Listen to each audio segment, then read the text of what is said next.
บัดนี้เป็นครั้งที่117ตรงกับวันที่6มีนาคมพศ2569ข้าพเจ้านายณัฐพงษ์พิรมเมืองรหัส202ขอเปล่งวาจาสาธยายพุทธมนต์ถวายเป็นพุทธบูชาธรรมบูชาสังฆบูชาและเป็นอาจาริยบูชาแด่องค์พระบรมปฏิเถรเจ้าองค์หลวงปู่สมเด็จรุ่นหลวงปู่บุญเดชหลวงปู่ศิลาตลอดทั้งครูบาอาจารย์ผู้เป็นเจ้าของวิชาจินดามณีขอเทพเทวดาเจ้าทั้งหลายโปรดจงมาอนุโมทนาในการสวดสาธยายของข้าพเจ้านี้ขออนุภาพคุณพระรัตนตรัยครูบาอาจารย์และเทพเทวดาทั้งหลายโปรดจงบันดาลจิตของข้าพเจ้าเป็นสมาธิอันควรแก่การสวดสาธยายมนต์ต่อไปบทสวดชุมนุมเทวดาสมันตาจากกาวเรศวตราคัจตุเทวตาสัตตมังมุนิราชสาสนตุสักขมุขตังสักเคกามเมจารุเปกิริสิกขารัตเตชันตาริเขมิมาเนติเปรเทจคาเมตารุวนาคหะเนเคหะวัตุหิเจเตภูมาจายตุเทวาชาราธารวิสัพเพยะขักันทพนาคาติสันตาสันติเตยามุนิวารวัตนังสัพพโยเมสุนันตุธรรมสวนากาโลยมทันตาธรรมสวนากาโลยมทันตาธรรมสวนากาโลยมทันตาบทสวดนามการสิทธิคาถานโมตัสสะภะคะวะโตอะระหะโตสัมมาสัมพุทธัสสะนโมตัสสะภะคะวะโตอะระหะโตสัมมาสัมพุทธัสสะนโมตัสสะภะคะวะโตอะระหะโตสัมมาสัมพุทธัสสะบทสวดสัจจกิริยาคาถาอติเมสารนังอัญญังพุทโธเมสารนังวรังเอเตนะสัจจวชเชนะสัพพิมิหตุสัพพทานัตถิเมสารนังอัญญังธัมโมเมสารนังวรังเอเตนะสัจจวชเชนะสัพพิมิหตุสัพพทานาทิเมสานังยังสังโฆเมสารนังวรังเอเตนะสัจจวัชเชนะโสติเมหตุสัพพทาบทสวดมหาการุณิโกนาโถติอาทิกาคาถามหาการุณิโกนาโถอัฏฐายาสัพพปานินางปุเรตวาปารามิสัพพปโตสันโฆทิมุตตมังเอเตนะสัจจวัชเชนะมหาตุสัพพทวามหาการุณิโกนาโถติกายาสัพพปานินางปุเรตวาปารามิสัพพปโตสันโฆทิมุตตมังเอเตนะสัจจวัชเชนะมหาตุสัพพทวามหาการุณิโกนาโถสุขายะสัพพปานินางปุเรตวาปารามิสัพพปโตสันโฆทิมุตตมังเอเตนะสัจจวัชเชนะมหาตุสัพพทวา บทสวดมหาสมัยสูตรเอวเมสุตังเอกังสมัยยังภควาสัพเพสุวิหารติกัปปิลวัตถุสมิมหาวเนมหาตาภิกขุสังเกนะสัพพิมัสสะเตหิภิกขุสัพเพหิสัพเพเนวารังเตหิทัสสะหิจาโลกาภตุหิเทวตาเอปุเยนะสันนิปิตาโหติภควตาทัสสัญญาภิกขุสังฆะนาตโคจตุนังสุทาวาสกายิกานังเทวานังอิทัตโหสียังโกภควาสัพพิสุวิหารติกัปปิลวัตถุสมิมหาวเนมหาตาภิกขุสังเกนะสัพพิมัสสะเตหิภิกขุสัพเพหิสัพเพเนวารังเตหิทัสสะหิจาโลกาภตุหิเทวตาเอปุเยนะสันนิปิตาโหติภวันตังทัสสะนยาภิกขุสังฆะยันนุนามายังปิเยนะภควาเดนุปัสสังกามายามะปัสสังกามิตวะภควโตสันติเกปัจเจกทัพพะทัสสะยามตินัตโกตาเทวตาสายทาวินามะภควาปุริโสสัมมันตังวาผังภาษารยะภาษาริตังวาผังสัมมิชยะเอวะเมวะสุทาวาเถสุเทวสุอัตตาริตาภควโตภควโตปัตุระหังสุนัตโกตาเทวตาภควันตังอภิวาเทระวะกรรมตังอัตังสุริกรรมตังพิรังทิตาโขเอกาเทวตาภควโตสันติอิมังตังอัตังสีมหาสมโยปวานสมิเทวกายาสมัคตาคตมัยอิมังธรรมะสวยังคิตาเยวะปราชิตาสันติอัตโกวะปราเทวตาภควโตสันติอิมังตังอัตังสีตถาภิกขุสมาธิสุติตังอัตโนสุกามตังสุสาธิวานิตาริตาหิตวะอิทิยานิอรักขติปันติตาติอัตโกวะปราเทวตาภควโตสันติอิมังตังอัตังสีเชตวะคีลังเชตวะบริการิกาคีลังมหาสมุเมชาเตสันติสุทาวิมราจักขุวันตาสุขันตาสุสุนันติอัตโกวะปราเทวตาภควโตสันติอิมังตังอัตังสีเยกิจิตุตังสรณังคัตตาเสนะเตถุมิสันติยะปายุมุนิปะหายะมนุสัพพะเทวกายังบริปุเรสันติติอัตโกภควาภิกขุวันเตสีเยปุเยนะภควเวทิทัสสะสุโลกาธาตุสุเทวตาสันนิพิตาโหติขาคตังทัสสะนยะภิกขุสังฆะเยปิเตภิกขเวเอสุอภิธรรมัทธังอรหันโตสัมมาสัมพุทธาเอสัพพิภควันตานังเอตปรมาเยวะเทวตาสันนิพิตาเอสงสายสัพพิมหังเอตระหิเยปิเตภิกขเวทุสัพเพนะธรรมัทธังอรหันโตสัมมาสัมพุทธาเอสัมพิภควันตานังเอตปรมาเยวะเทวตาสันนิพิตาภุสัพพิสายสัพพิมหังเอตระหิอาจิกิสัมมิภิกขเวเทวะกายนังนามานิกิตายิสัมมิภิกขเวเทวะกายนังนามานิทิสิสัมมิภิกขเวเทวะกายนังนามานิทังสุนาถาสัตุกัมมนาสิกโรธาภาสิสามิติเอวะมะเตติโกเตติภูภควโตปัตตะสงภควายตะภวตะสิโลกามนุปัสสามิยถาภูมาตถาสิตาเยสิตาคิริขัพพลังปหิตตาสมหิตาปุถุสิหวาสานินาโลมหังสาธิกัพพโนอตตัมมัสสะสุชาวิปัสสนามนาวิลาปิโยปัจจตยตวามะเนกบิตวัตเวตตวามะนิสัพพะสาวะเทสัสเนวะเตเทวกายาภิตาเตวิชานาถาภิกขโวเตจะอัตตะมะกรุสตวาพุทธศาสนังเตสัมปะตุระหุยนะอมนุสสานังสนังอเปเกสตมัทธโกสหัสสังอัฏฐสัตตริสตังอิเกสหัสสานามนุสสารมัทธโสอเปเกนะตมัทธโกมิสัพพะพุทธะหง ราชสภาพิญญาวะคิจวานะจุกุมาตโตอมริสถาสาวเกสัสเนระเตเทวะกยาเทระเตวิชนะทัตโตโยหกิตานิสามิเทหิมิปุพโสสัตตสหัสสาวะขาภูมากปิตวัฏวายจุมโตจิเดมตวันนามโตยสุสิลมัทมนาคัมปุนังสุติวนังสหัสสาหิมาวตายขานนาตวันนิโยจิมโตจิเดมตวันนามโตยสุสิลมัทมนาคัมปุนังสุติวนังสัตตาคิราติสหัสสายขานนาตวันนิโยจิมโตจิเดมตวันนามโตยสุสิลมัทมนาคัมปุนังสุติวนังอิเจเตโสรัสสหัสสายขานนาตวันนิโยจิมโตจิเดมตวันนามโตยสุสิลมัทมนาคัมปุนังสุติวนัง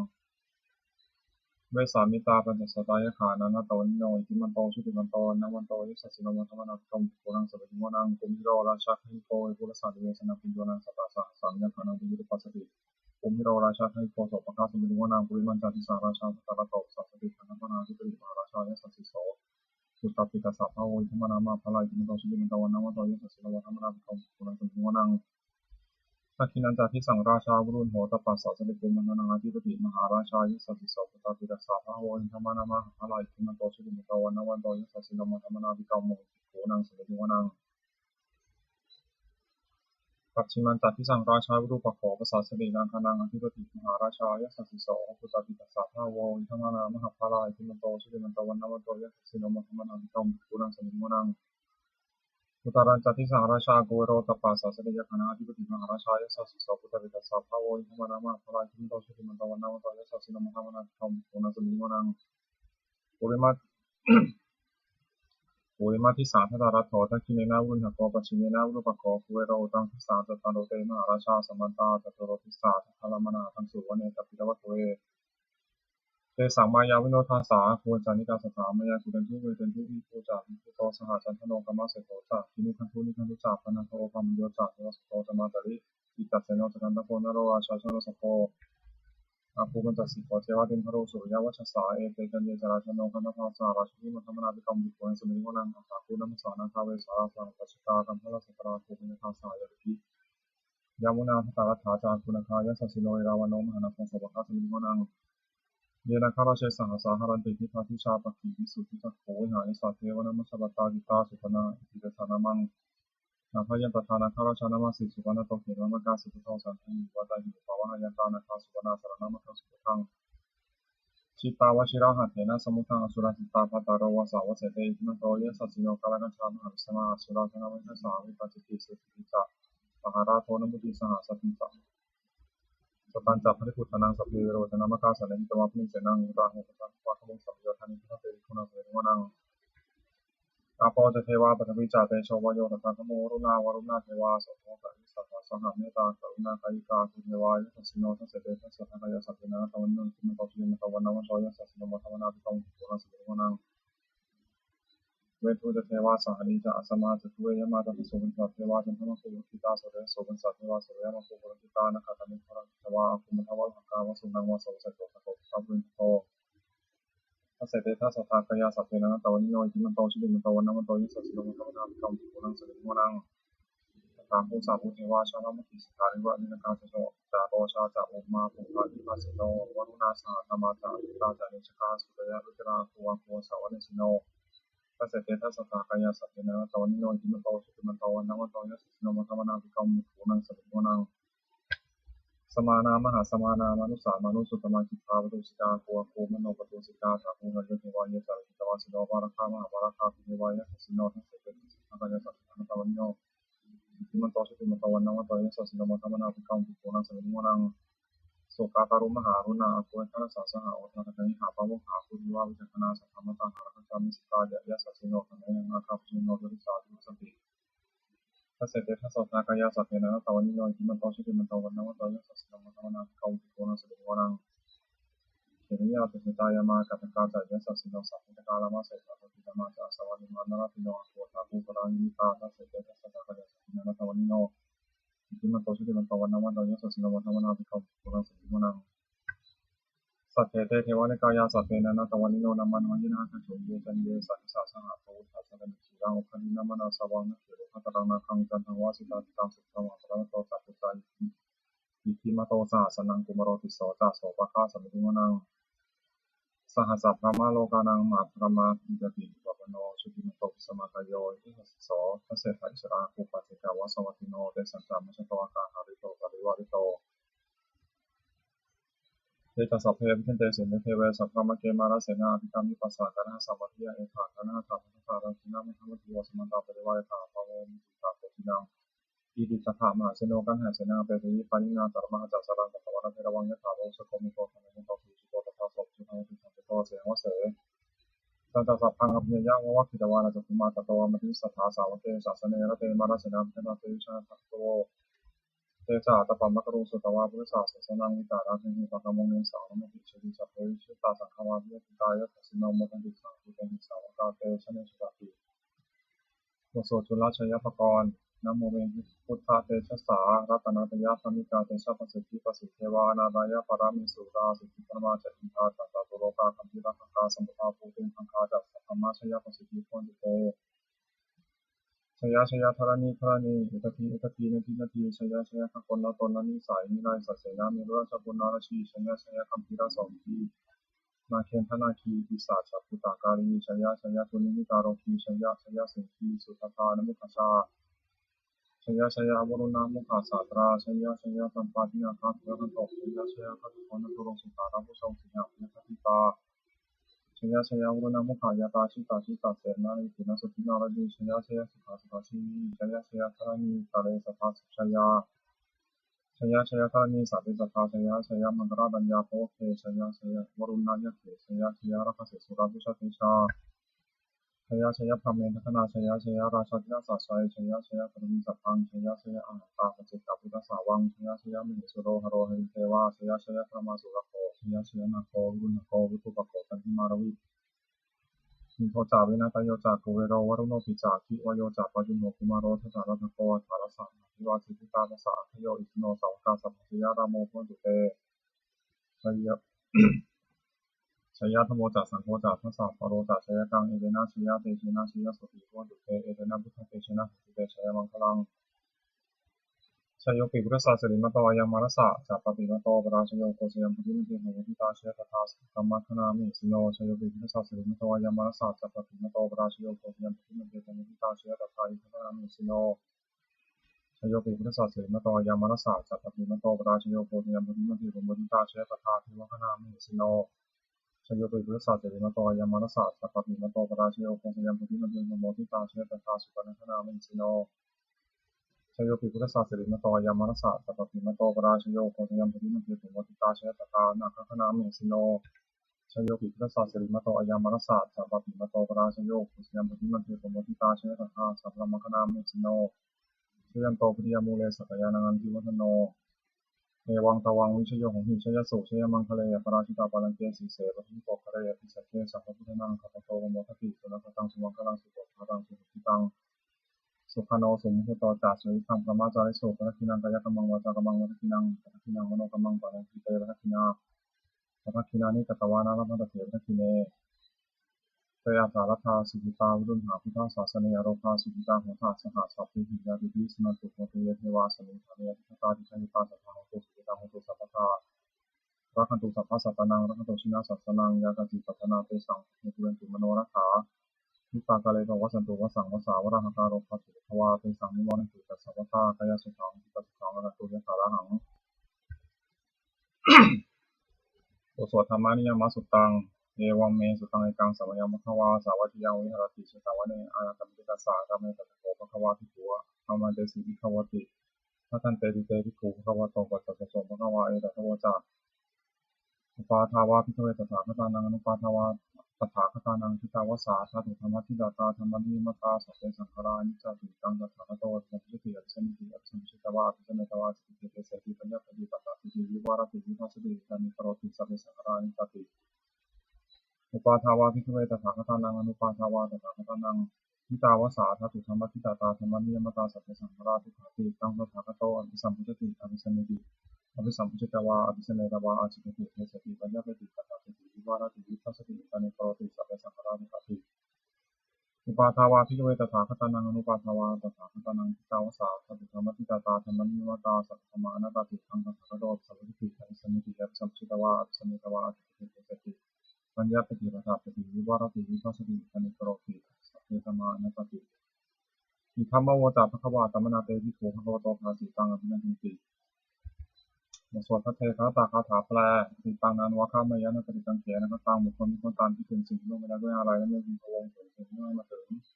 ยะทัตติตามไปหินันตังอปัตตัญจนะก็ตามสิ่งใดก็ละไปแล้วสิ่งนั้นอนาคตก็ยังไม่มาปัจจุปนาจโยธรรมังตถาวิปัสสติสังฆังสังฆปังตังวิชามนุครูหเยผู้ใดเห็นธรรมเกิดขึ้นเฉพาะหน้าในที่นั้นอย่างแจ่มแจ้งไม่แน่ไม่คอนคลายของคนพวกคุณนะครับชื่อนั้นไว้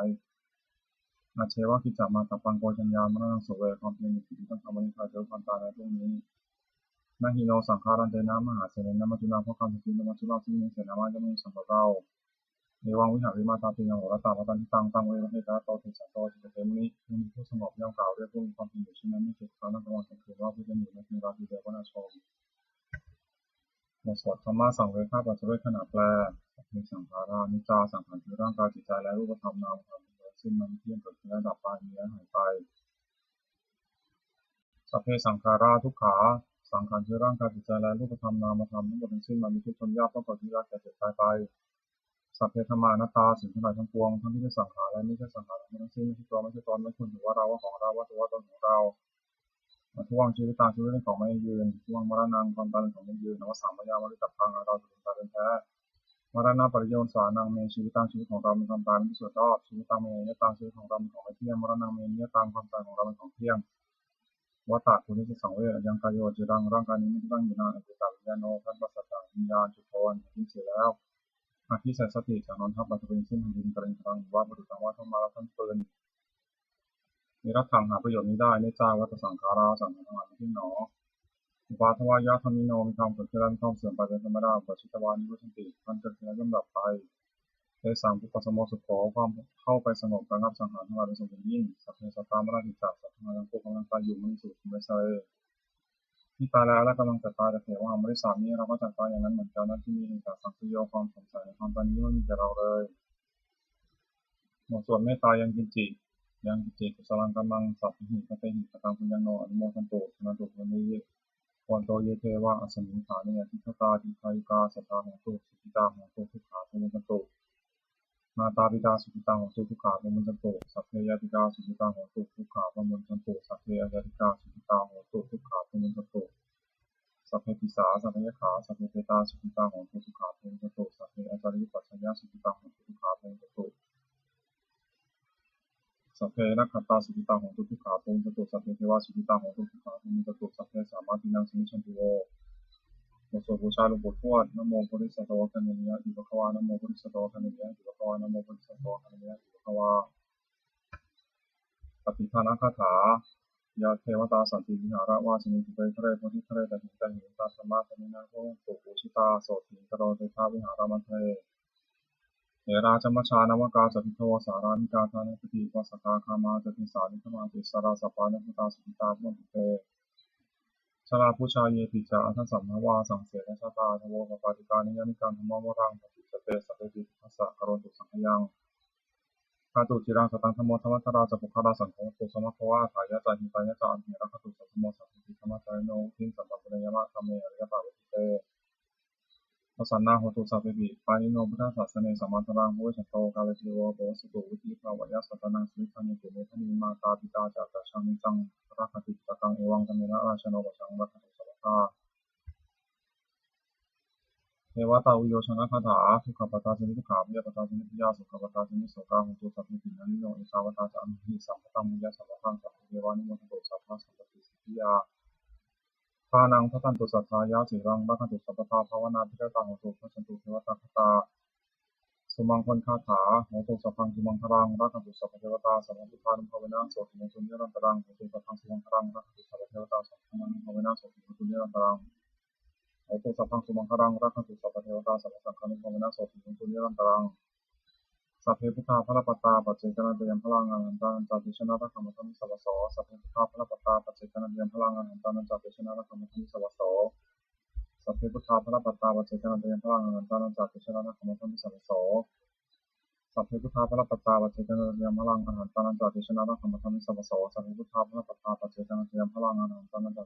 ติชนะรักขมัทมิสวัสโส สัพเพพุทธาภรปตตาปัจเจกนันเตพลังอนันตานันตาเดชนะทัคขมธรรมิสวโสสัพเพพุทธาภรปตตาปัจเจกนันเตพลังอนันตานันตาเดชนะทัคขมธรรมิสวโสสัพเพพุทธาภรปตตาปัจเจกนันเตพลังอนันตานันตาเดชนะทัคขมธรรมิสวโสสัพเพพุทธาภรปตตาปัจเจกนันเตพลังอนันตานันตาเดชนะทัคขมธรรมิสวโสด้วยอำนาจแห่งบุญกุศลที่ข้าพเจ้าได้สวดสาธยายพระพุทธมนต์นี้ข้าพเจ้าขอน้อมเกล้าที่ถวายเป็นพระราชกุศลแด่สมเด็จพระนางเจ้าสิริกิติ์พระบรมราชินีนาถพระบรมราชชนนีพันปีหลวงผู้เสด็จสู่สวรรคาลัยขออานิสงส์แห่งบุญกุศลนี้จงเป็นสาระสิริมงคลแก่ข้าพเจ้าและแคล้วคลาดปลอดภัยจากทุกโศกโรคภัยอันตรายทั้งปวงให้มีอย่างหนาสุขจิตมั่นคงเป็นสัมมาชีวชอบธรรมเพราะว่าไม่มีอดอยากให้ชนเหลือและมีแก่ข้าพเจ้าขอให้ข้าพเจ้ามีสมาธิถี่ตั้งมั่นในพระธรรมคำสอนองค์สมเด็จพระสัมมาสัมพุทธเจ้าดำรงอยู่ในความเป็นตลอดกาลนานอีกทั้งขอเทพเทวดาทั้งหลายผู้ได้อนุโมทนาสาธุการในบุญกุศลนี้โปรดประสิทธิ์ประสาทพรน้อมส่งในพระมงคลในสู่วัตถุมงคลพระปิตายสิริฝ่ายไทยและฝ่ายลาวรวมถึงวัตถุมงคลทั้งปวงที่สามสิ่งองค์ใดได้จัดสร้างขึ้นให้เขียนด้วยวุฒานุภาพเทวานุภาพและฤทธานุภาพศักดิ์สิทธิ์อำนวยผลให้สิริมงคลแก่ที่ครอบครองและบูชาทุกประการเทอญ